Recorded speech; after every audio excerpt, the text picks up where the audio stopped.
বাবা, ডাক্তার সাহেবের আস্তাবল থেকে হাঁসের ডিম চুরি করতে গিয়ে আজ 8টা নাগাল হয়েছে। সাহেব যেরকম তাড়া করে এসেছিল, মরেছিলেম আর কি। ভয় পালাতে গিয়ে খানার মধ্যে পা পড়ে গিয়েছিল, পা ভেঙে গেছে। তাতে কোনো দুঃখ নেই, প্রাণ নিয়ে পালিয়ে এসেছি।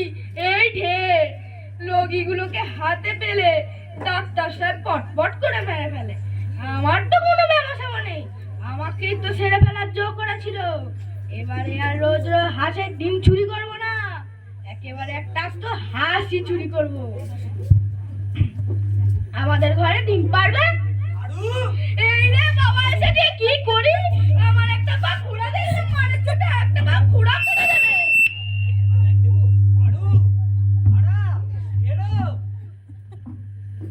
আগে তুই ঘোড়া কিস যে পা ভাঙলি কি করে? আগে আমি ইচ্ছে করে পা ভাঙিনি। আরে তা তো জানি, কি করে ভাঙলি সেইটা বল না। জানি রে বাবা। তুই জানিস না তো ওপর আর গোবরাতে লিয়ানে কখন বাংলা টেরই পাইনি বাবা।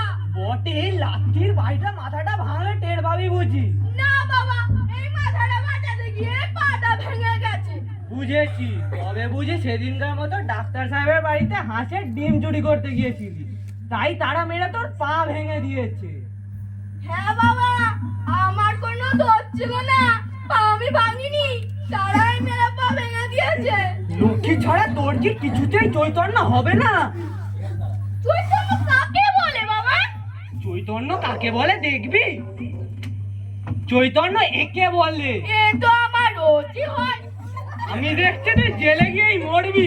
না বাবা, রোজ চৈতন্য পেলে পরে মরবো না, তোকে আর পেরে উঠলেম না। বাবা। তাহলে চোখ কার জন্য আমি খাবো? এই খাও।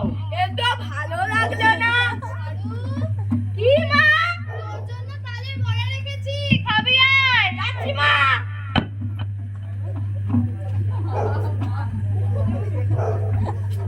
এই ছেলেটার কিচ্ছু হবে না।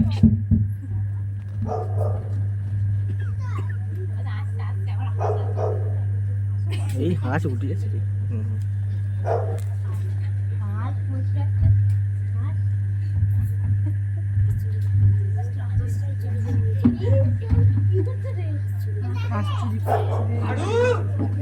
এই রে বাবা, সাথে কি করি?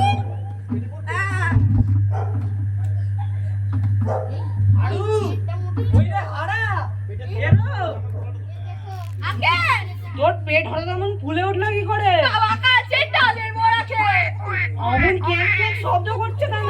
পেটে পেটে নাড়ি গুলো তো রাখবে। দেখি একবার পেটে হাত দিয়ে দেখি। ছুঁয়ে না, বোঝা গেছে, হতভাগে জব্দ করতে। হ্যাঁ বাবা, কিছু বললেন? আরে না না, তোমার রোগ সহজ নয় বাবু, চলো তোমাকে নিয়ে হাসপাতালে যাবো, চলো। না বাবা, এমন আমার মাঝে মাঝে হয়, আপনি ছেড়ে যান। কই রে, তো ক্রমেই বাড়ছে, চল চল চল।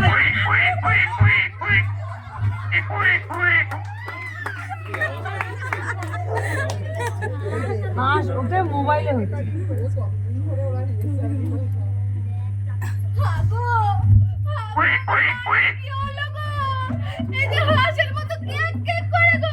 হ্যাঁ, তুমি বেশি গোল করো না তো, এবার আমার ডাক্তার সাহেবের বাড়িতে নিয়ে গেলেই সেরে যাবে। তা আমি বেশি গোল করছি না, তোমার ছেলের পেটে বেশি গোল হচ্ছে। এই যে হাঁসের মতো কেক কেক করে। বাবা আরু, তোকে আর আমি হাঁসের ডিম খেতে দেব না। তোর পেটে যে হাঁস ডাকে, কি হবে?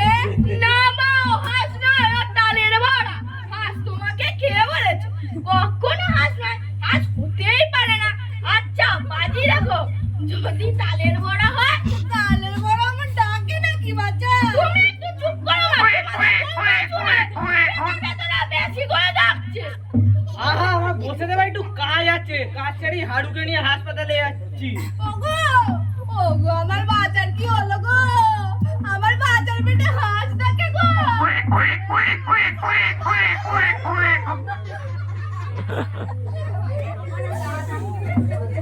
ওই গেলে গো, হাড়ুকে নিয়ে হাসপাতালে যেতে হবে, দেরি হচ্ছে তো, চলো। আমার আরুর কি হলো গো? আচ্ছা, আমি চলে এসেছি তো, আমি চলে এসেছি। চল চল আর না বাবা আমাকে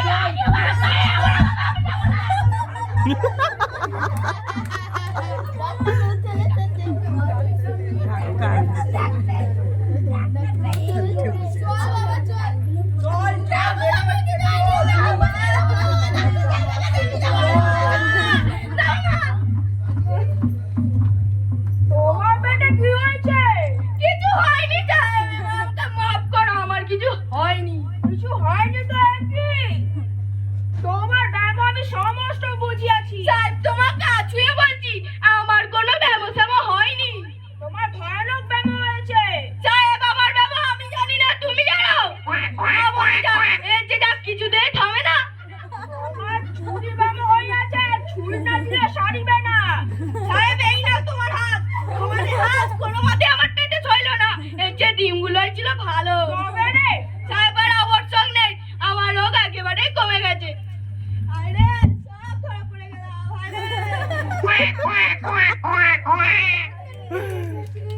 নমস্কার। পরিচালক হিসেবে শাশ্বত দা, আরে কিছু বল শাশ্বত, তুই তো ছিলি, তুই কিছু বল।